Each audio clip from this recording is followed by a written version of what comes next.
همکاری ایران و روسیه در جهان در حال تغییر عنوان دومین نشست علمی، عملی و بین المللی به میزبانی مسکو بود، جایی که مقامات سیاسی، اقتصادی و کارشناسان ارشد دو کشور دور یک میز جمع شدند تا ابعاد مختلف روابط دو جانبه در شرایط پیچیده بین المللی را بررسی کنند.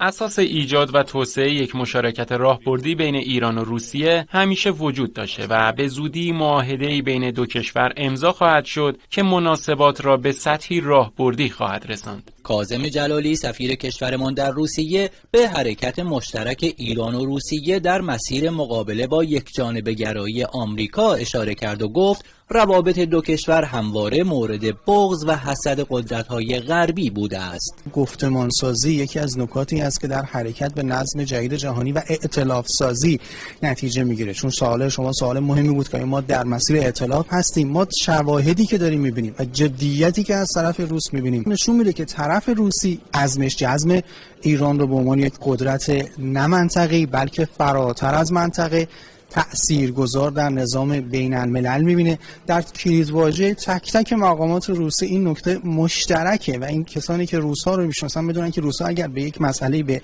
یقین نرسن مشترکاً همشون در ابعاد مختلف باهاش صحبت نمی‌کنن. مقامات ایرانی و روسی شرکت کننده در این نشست توسعه زیرساخت‌های اقتصادی را یکی از بنیان‌های تحکیم روابط در دیگر عرصه‌ها عنوان کردند.